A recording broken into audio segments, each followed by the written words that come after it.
If you're just starting out in your homeschooling journey, you might be having an awful lot of days that leave you feeling a little subpar.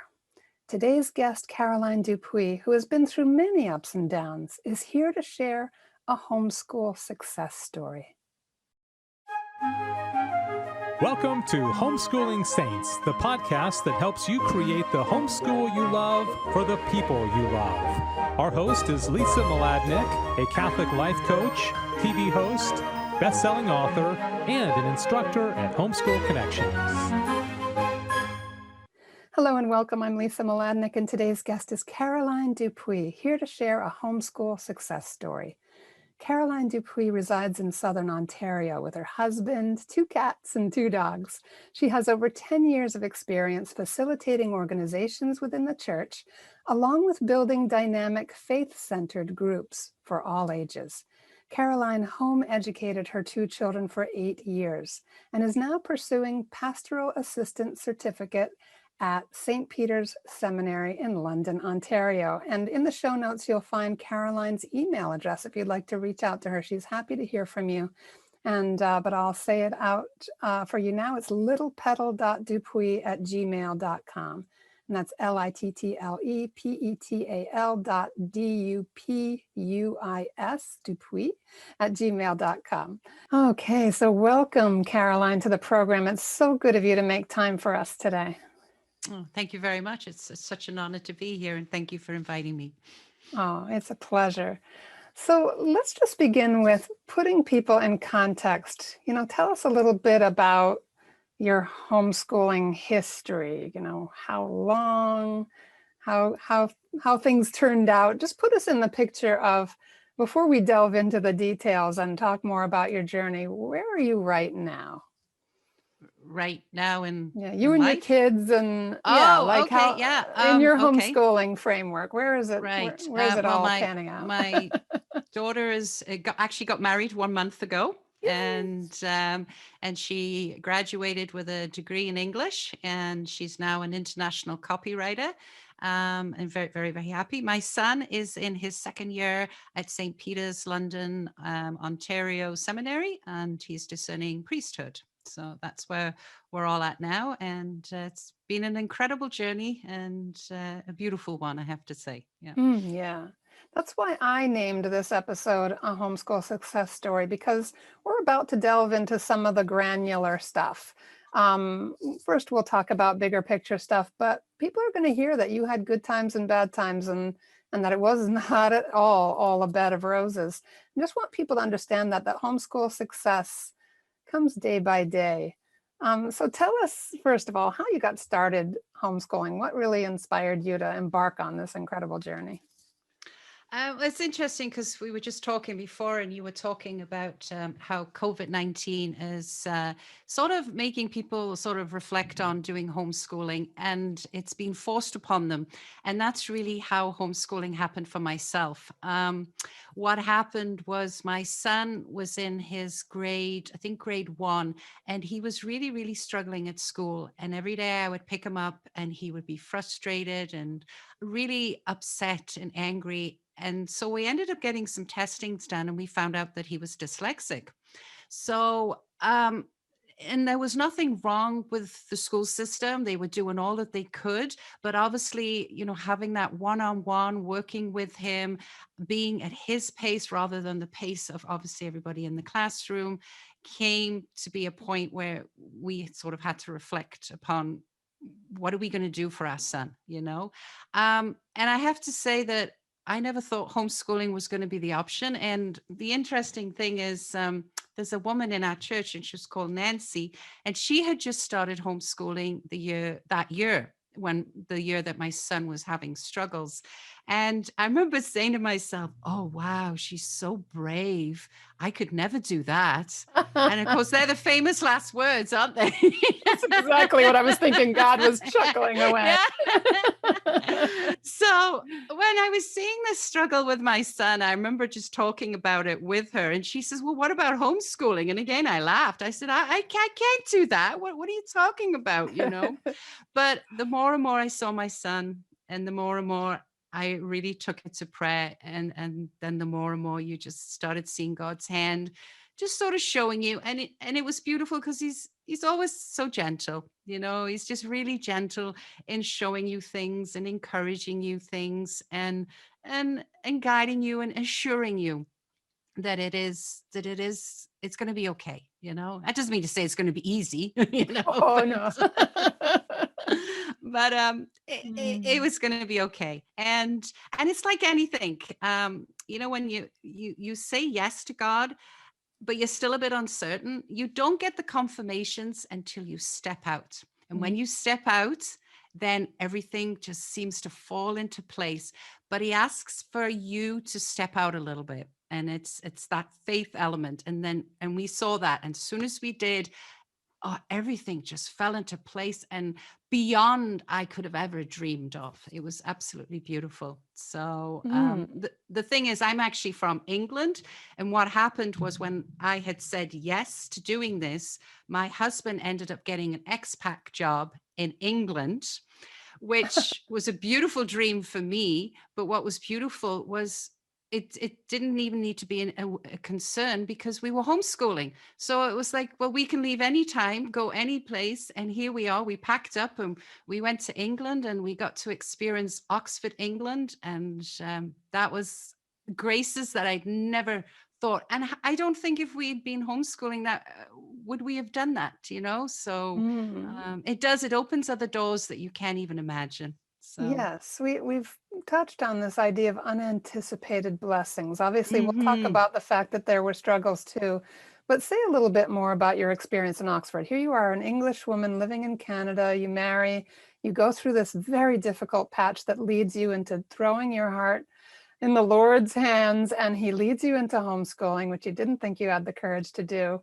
And then it enables this journey back to England. Say a little bit about some of the unanticipated blessings of being in Oxford together as a family. Oh, well, it was just beautiful. I mean, our day would start off where we would get on our bikes and we would Oh, ride to mass, oh. myself, I know. And the weather was beautiful and we would go to mass every morning. And that is where my son started serving for the very first time. There was a priest there, Father John. And he was just absolutely beautiful. And he just really took my son under his wing and just guided him. And that was the very first time that Kenneth just went, wow, there was just something happened there. And he reflects back on it now. And it was the first time I think he fell in love with the idea of a priesthood. And he was very young, but he puts the cassock on to serve, and there was just something happened. And not that we dwelt on it at that moment, but he felt something and then moved on. And then, of course, his journey, goes many places after that. But yeah, we got to do adoration. We got to go to confession, and it would start the day off, and then we'd come home, and then we would do our studies. But we were also in Oxford, so we had museums and we had art galleries. And just some days, I'd be having a rough day and I can't do this anymore. So Mhm. I'd say to the kids, okay, let's just pack our bags. We're going down to the museum. And we would go down to the museum, and instead of studying it in the book, we would actually get to see it. And it was so exciting and it was just beautiful. And that's the beauty of homeschooling, is you can go with the flow of the day, And if you are having a rough day, it's okay. It's okay to just say, you know what? We're going to go for a walk, and we're going to talk, and we're going to, do other things today, and just let God be with you, because that's what I've come away with, is the beautiful relationship you develop with your children in that journey. It's just incredible, so. Yes. And I'm getting shivers listening to you, everything from putting on the cassock and having that inkling, that moment that Yes, something yes. shifted, to the beautiful mornings on your bicycles going to mass in that incredibly beautiful town of Oxford. Oh, yes. God really placed you in this incredible place.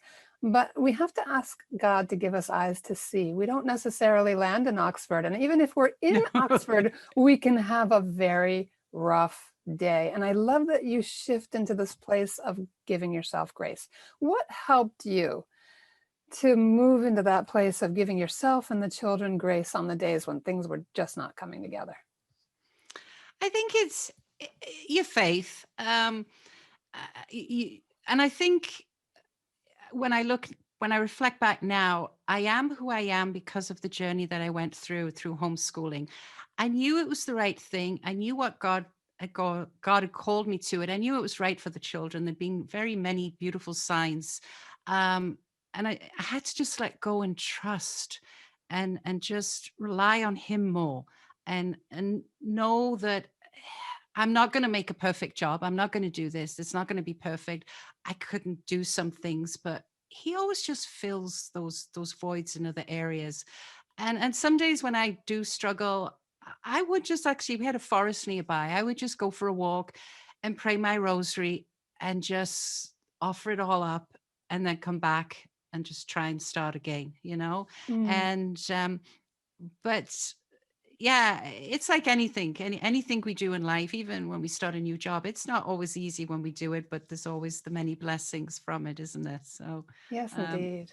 yeah, so I don't know, it was just yeah, I think maybe the days when it was rough, it was just sometimes stepping back and seeing, like, I'd see my daughter sit over in the corner reading her book, and that is just a simple thing, but it was beautiful knowing that she was in our home just reading this book and thoroughly enjoying it, snuggled up by the fire. And then, my son was doing other things, and you could step back and just enjoy being with them. That's what I loved. I remember because they started out at school. That's how I first started off. Obviously, they were in the school system, and yeah, you'd say goodbye to them in the morning, and that was kind of it. Yes. And I think when I finally did start homeschooling, that's what I appreciated, because I had said goodbye to them, and just the conversations that take place, and the sharing of your faith, and if they read a book and they want to talk about it, you're right there. And it's you embrace that moment, and it was just yeah. I mean, looking back, I think it seems more glowing. Obviously, when you're in the heart of it, it can be very difficult. And some days I would cry, and I would be going, why me, God? Why do I have to do this? And I'd have my temper tantrums, and go, I can't do this. But it was funny because in our book club today, and we're doing your book right now on the book club. One of the questions I had asked was, do you drag your cross, or do you carry it? Yeah. And we all talked Great about it. We all question. said yes. At first, we all really just, want to drag our cross, but then eventually it's letting go and just saying, your will be done, and trusting that God will be with us in that journey. And he is. So. And I feel like the children pick up, so much more is caught than taught. We've heard a million times.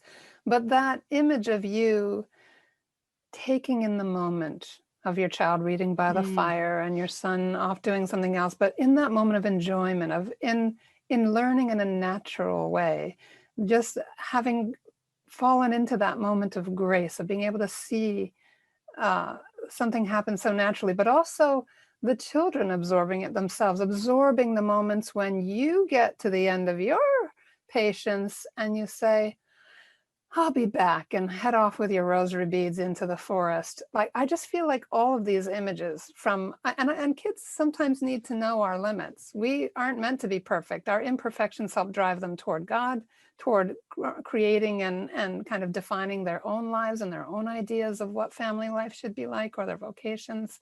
And sometimes finding the end of our patience when we're doing just basic kind of home discipline or home care or whatever it is. Those things challenge us, again, as you said, to just keep offering it up, to allow it mhm. to be a little bit of a mystery. Describe a little bit, go into a little bit more of a granular level to us. Do you remember a particular day when you really wanted to quit? Oh, quite a few. Pick one. We all have a nice little memory box of those days. Yeah. Well, I think maybe it's when you feel inadequate. I think it's always when you're feeling you just don't have it. You just don't have it together. You feel like you're failing your kids. You feel like you're not doing it. And you do get a lot of outside voices that sometimes they penetrate into you. Voices they always is, socially, how are your children doing socially? How do you, are you a teacher? Always, am I a teacher? No, I'm not a teacher. And I think you got to sometimes not allow those little voices to come inside of you and doubt what you're actually doing. And it's so interesting because I was given actually a beautiful grace from that. Was I was beginning to doubt that I was capable. I was beginning to doubt that I was even doing anything for them. And I was questioning, where are they going? Oh my goodness, they're never going to get to university. What am I doing? And in England, they have this law where if you're homeschooling, they come in and they assess what you're doing. And I was so nervous about that. And I was like, oh my goodness, like this is really, and I was really, really nervous. So anyhow, the gentleman comes in and he talks to the children and he asks them, he looks and sees what you're doing. And then he does all that. And then he writes you a report. Oh boy. Yes. So anyhow, I got that report and I was blown away by it. And my husband said to me, he says, you need to keep this up on the fridge for when you have those days that you're not, you're feeling low. And it was amazing. The gentleman ended up saying, he goes, I wish I was homeschooled, because he says, I see what's going on here. I see the children. I see what she's doing. He says, if I was a child and I was here, I would have wanted to be homeschooled. So, God always just gives you those beautiful gifts and just sort of keeps you going when you feel inadequate. And I think that's the biggest thing. You just totally feel out of your league, because I'm not a teacher, but I know my children. I know when enough's enough. I know when he's not getting it. I know when he just needs to take a break. I know when this is not his learning style. We need to do it visually. This sitting down at a desk is not going to work for him, and I think that's what it was. It was, instead of teaching being a torture, you listen to the needs of your child and you can work with them. And I think that was the best. And for my daughter, she loves reading, English degree, and she was able to follow through with that. And she would just sit and read, where my son, he's hands-on, needs to be active, needs the visual. So and so we would watch lots of great movies and then pause and talk about it and things like that, and he would come away remembering that. So Ooh, yeah, that leads yeah. me right into my next question, which is, tell me some of the things that your children look back on and remember as their favorite things about being educated at home. The opportunity to we met other people. I did actually set up a group where we would meet once a week, other homeschooling families. So that was really good. And just the journey of meeting other people and being able to travel. We were able to travel a lot because we were stuck to it. And journeying with each other, and I think for my daughter, what she said was not having to be caught up with the drama of school. She was happy not to have all that, and my son too. He just enjoyed the peace and the quiet and the pace, and for him, he loved serving even when he was little. So absolutely, then that became part of his day as well, and he built these lovely relationships with the priest and the sacristan. And it was able to give them opportunities that you don't have at school, because it's 9 to 5. And I'm not saying that there's anything wrong with that. I'm never anti-school. But it's what works with your children. It's like us, isn't it? I mean, some days we're not feeling it, Yeah. and so therefore it's just not going to work today. So I don't know, does that answer your question? Or Sure, absolutely. Getting together with other families, having the time to allow their own interests and their own rhythms to kind of unfold. I'm not anti-school either. I know many homeschooling families that have one child in school, another homeschooled, one's unschooled, another's doing Seton, another's doing something else. I mean, as you've pointed out, our children are wired really differently. God has poured Yes. his creativity into each unique and unrepeatable soul. And I feel like this is the journey within the journey, the more important one, that within our homeschooling journey, within this educational exploration, this incredible adventure with all of its pitfalls and difficulties and mountaintop experiences, that the more important journey toward God includes journeying into those relationships with our children, knowing them, rediscovering them, establishing and deepening those bonds. Say a little bit more about what comes to mind for you when you think about that deeper journey, Caroline. it, it was beautiful watch the journeying our faith together. I think that to me was just beautiful. You know, riding your bike, going down to, we had the opportunity to the Oxford Oratorian and meeting the priests then, I know. And Hmm. I would just again embrace that moment and just, and even to this day I have no regrets that I had that journey with them. I have no regrets that we journeyed that way, and to this day our relationships are very blessed because we're very open with one another. We call each other all the time. If we're struggling, it's okay, and it's okay where you're at. You know, there's no judgments. That it's just, let's be real with one another. This is a journey that has its ups and downs. um yeah, for me it was just being with my kids and the blessing of it and enjoying them, you know. I Hmm. have I don't have any regrets, and I loved it even though there was struggles. I'm glad I said yes, and that instills confidence today when, if I feel God's calling me to do something, I can say yes more easily because of that journey, you know. So Hmm. because he provides, and there's just graces beyond graces that you have no ideas there, you know. So Wonderful. yeah. Yeah, I know your faith is the cornerstone of everything in your life, Caroline. Were there specific, I know you said mass in the morning, there's lots of little, just want listeners to notice there were routines. There was morning mass, there were rosary walks. What else can you point to that helped you persevere? It could be more about your faith life, it could be particular relationships or ideas or inspirations from the Lord, whatever it was, or things about your kids. You particularly, what helped keep you going? I think it was the support of other mums and other families.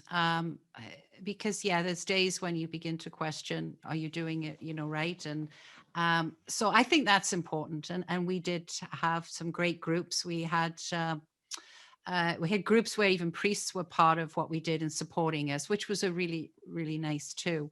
I think that's what kept me going was being able to call somebody, talk about it, and share with what the other families that struggle, or even you give each other ideas. You know, what works for your child? How does this work? You know, and you do things together as families, and that's beautiful too. I mean, even going to the museums, you don't have to do it alone. You go with other children, and there's that excitement too. And I think that was beautiful too. Still today, and these children are all different ages. You know, Emma and Kenneth are still friends with these people and journeying with them, and it is very deep and very special, you know.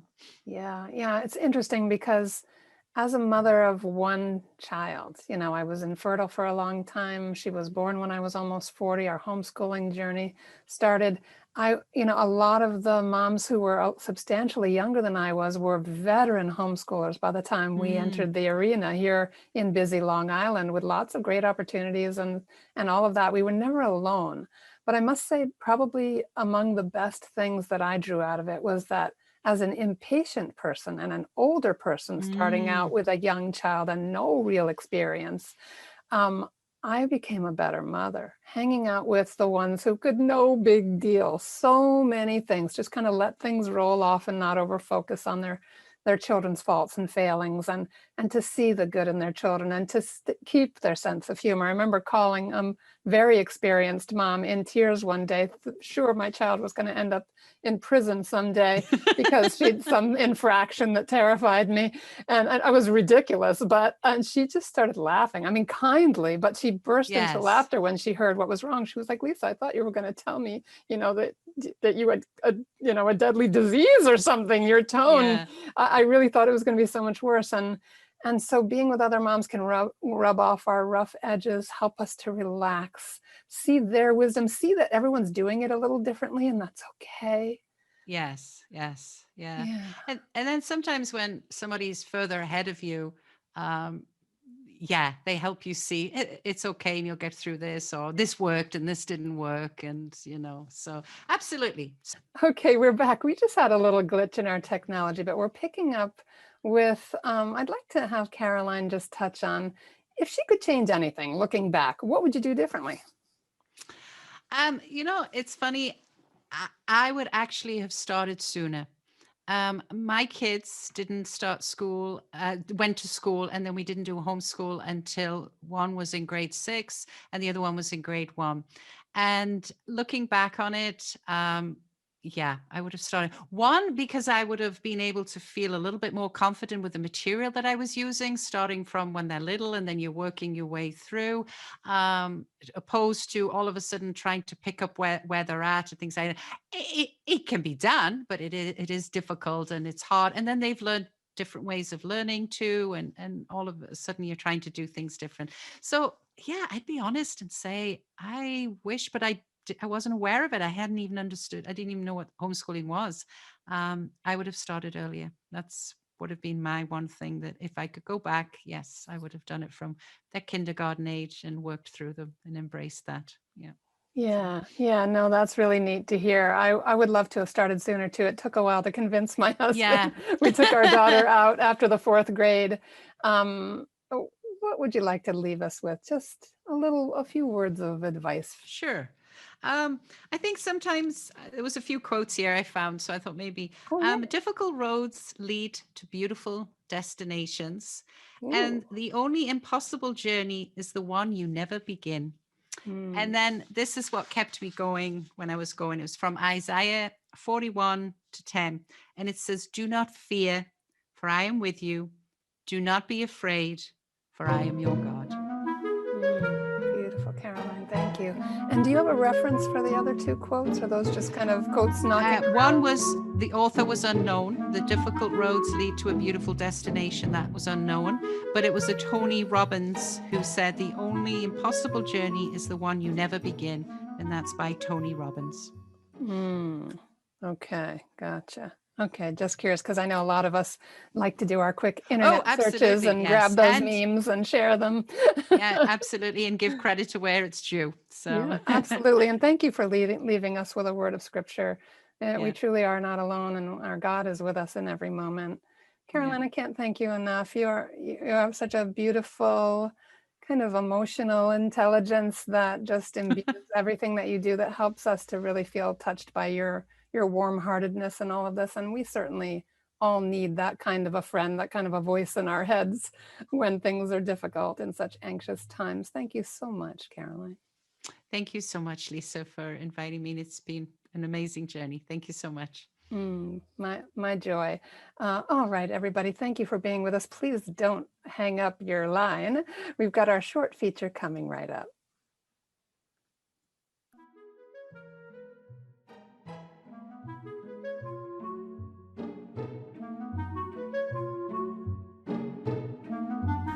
Hi everyone, this is From Ideal to Real. My name is Chantal Howard.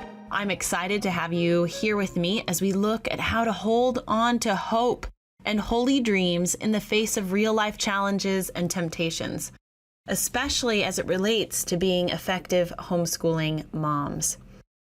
So halfway through the school year now, we can begin to see the cracks in our homeschool resolve, can't we? Perhaps like me, your stamina and determination just don't seem as strong after Christmas break. I can't help but feel distracted and disheartened in light of the unrest in our country and our world. I'm sure you're feeling it too. our hope seems to be under attack, doesn't it? Our homeschooling, too, can feel heavy, and our leadership within our homes can feel shaky and uncertain. Now's when we have to dip our bucket back into the well of our dreams, the ideal placed on our hearts by God. What? You might be saying, isn't this the gal who always is telling us to be gentle on ourselves, to not over-idealize our homeschools, to ground ourselves in the reality of life as our novitiate of virtue? Yeah, that's me. I often give living with our heads in the clouds a bad rap, as it tends to heap unnecessary guilt and anxiety on our plates. But there is a most important distinction between our make-believe, self-centered, and pride-crafted ideals and the dream and ideal God sets before us to fuel our hope and inspire us to strive to greater holiness. So today, my homeschooling mamas, I want to unleash in you a simple desire. Gather your children close to you and sip from the font of life this day and renew your commitment to strive forward in the pursuit of truth, the formation of wisdom, the discipline of excellence. I just did this with my kids. I called them together. We sat down in the living room, had to get through all the ants in their pants, had to get them to sit still, put their hands in their lap, stop making faces, stop playing with the baby, right? Everybody get still. And we closed our eyes and we focused in on the vision of heaven. That's the ideal, my friends, that we have to re-anchor ourselves to. We don't have to accept to compromise in some kind of Machiavellian dance with the devil, right? Grace offers our homeschooling authority the power of dynamic influence. We must not allow the world around us, shrouded in evil, to make our leadership an empty shell, or to convince us that we have to concede to the ways of the world. We can call our children on to strength of character, a life of virtue, charity, truth, beauty, and freedom. We can declare that everyone has unrivaled value and worth, and that life is worth living because we were made for God. So be inspired and remind your children today. Point of your life is to encounter the infinite God, to fall in love with him, expand all that is good and beautiful into a perfection that never ends. This is why we homeschool, to give our hope in the midst of a world that would try to convince you that this valley of tears is all there is.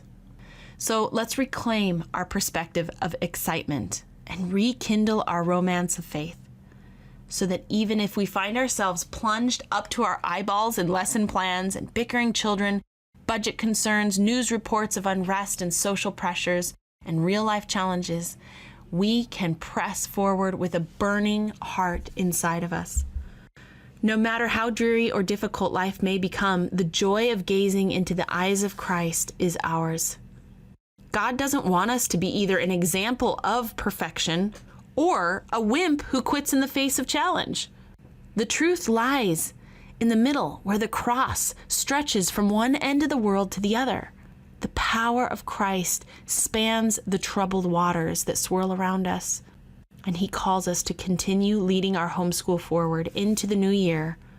With all the burdens and the baggage we bear, we can remain anchored to his ideal. After all, that's why we lead. And that's what helps us be relevant and true, full of hope for the safe harbor of heaven. My name is Chantal Howard, and you can find me at aromarosary.com or chantal-howard.com. I hope that you'll find me also on Instagram at holy.healthy.free. I hope you were inspired today. If so, please consider sharing this episode with your friends, and join me again for another episode of From Ideal to Real. That's our show for today. Our program is sponsored by homeschoolconnections.com, where you can get online courses for your grade school, middle school, and high school student. Learn from the experts and make your homeschooling easier. Be sure to leave a review and share this podcast with your friends. And we'll see you next time here on the Homeschooling Saints podcast.